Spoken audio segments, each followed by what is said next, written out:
पिछले कई सालों से भारत हर क्षेत्र में आत्मनिर्भरता की ओर तेजी से बढ़ रहा है, चाहे फिर वो हेल्थ केयर सेक्टर हो या भारत का मैन्युफैक्चरिंग सेक्टर। मोदी सरकार की मेक इन इंडिया मुहिम के तहत भारत इस तरफ अपने कदम बहुत तेजी से बढ़ा रहा है और ऐसे ही अब कृषि सेक्टर में भी आत्मनिर्भरता बढ़ती हुई नजर आ रही है। ऐसा हम इसलिए कह रहे हैं क्योंकि फर्टिलाइजर्स पर विदेशी निर्भरता तेजी से कम हो रही है, क्योंकि पिछले 9 सालों के दौरान देश में यूरिया की प्रोडक्शन करीब 60 लाख टन बढ़ गई है। हालांकि फिर भी हर साल अपनी जरूरतों की तुलना में 65 से 80 लाख टन यूरिया कम पड़ जाता है, जिसकी वजह से हमें दूसरे देशों से यूरिया खरीदने की जरूरत होती है। लेकिन अब नैनो यूरिया की मदद से इस कमी को दूर करके हम आत्मनिर्भरता की दिशा में एक और बड़ी पहल करेंगे, जिससे कि 2 से 3 सालों में ही इसमें इतना नैनो यूरिया पैदा होने लगेगा और देश को इंपोर्ट करने की जरूरत ही नहीं पड़ेगी।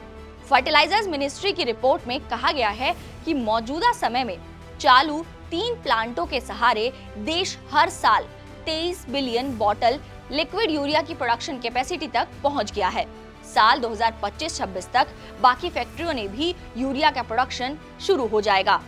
और इसके बाद करीब 195 टन ग्रैन्युलेटेड यूरिया के बराबर 44 करोड़ बोतलों का प्रोडक्शन शुरू होगा। बता दें कि इनमें से 3 प्लांटों में लिक्विड डाई अमोनियम फॉस्फेट का भी प्रोडक्शन किया जाएगा, जिसमें देश की खपत को पूरा किए जाने में मदद मिलेगी। सबसे ज्यादा आबादी वाले देश के रूप में भारत को फूड सिक्योरिटी चैलेंजेस से भी गुजरना पड़ता है, तो अगर हम दूसरे देशों से फर्टिलाइजर्स इंपोर्ट करते हैं तो उनकी कीमतें बेहद ज्यादा होती हैं। जैसे कि इंपोर्ट करने पर यूरिया की 45 किलो की एक बोरी की कीमत 2200 रुपए के करीब आती है, लेकिन किसानों को वो सिर्फ 242 रुपए के आसपास मिल जाती है।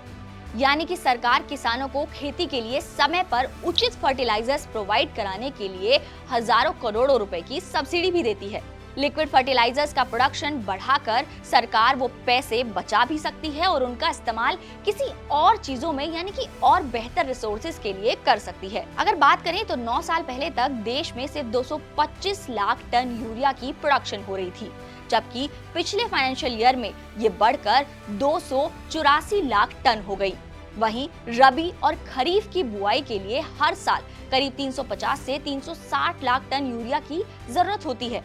साल 2019-20 की बात करें तो इसमें 335 लाख टन यूरिया की जरूरत थी, लेकिन प्रोडक्शन देश में सिर्फ 244 टन के आसपास हुआ, जिससे करीब 90,000 टन की कमी रह गई और बाकी बचा हुआ माल हमें इंपोर्ट भी करना पड़ा। लेकिन इसके पीछे एक बड़ा कारण ये भी है कि देश के 4 बड़े फर्टिलाइजर प्लांट बंद पड़े हुए थे और जब उन्हें दोबारा शुरू किया गया तो 1 साल के अंदर प्रोडक्शन 25% बढ़ गया, जिसके बाद सरकार ने प्रोडक्शन की क्वालिटी को और ज्यादा कंट्रोल करने के लिए और इस क्वांटिटी को कंट्रोल करने के लिए कई देशों के साथ पार्टनरशिप की, जिसके तहत भारत ने 4 सालों के लिए 2 लाख टन अलग अलग फर्टिलाइजर्स की स्टोरेज करने के लिए जॉर्डन, कनाडा, रूस, मॉस्को, सऊदी अरब, ओमान, इजराइल, ट्यूनीशिया और दक्षिण अफ्रीका जैसे देशों के साथ डील की। और अब देश की सरकार कोशिश कर रही है कि एग्री सेक्टर में इंपोर्ट की जरूरतों को और घटाकर बिल्कुल कम कर दिया जाए, जिससे कि देश पूरी तरीके से अपनी चीजों पर निर्भर हो जाए, यानी कि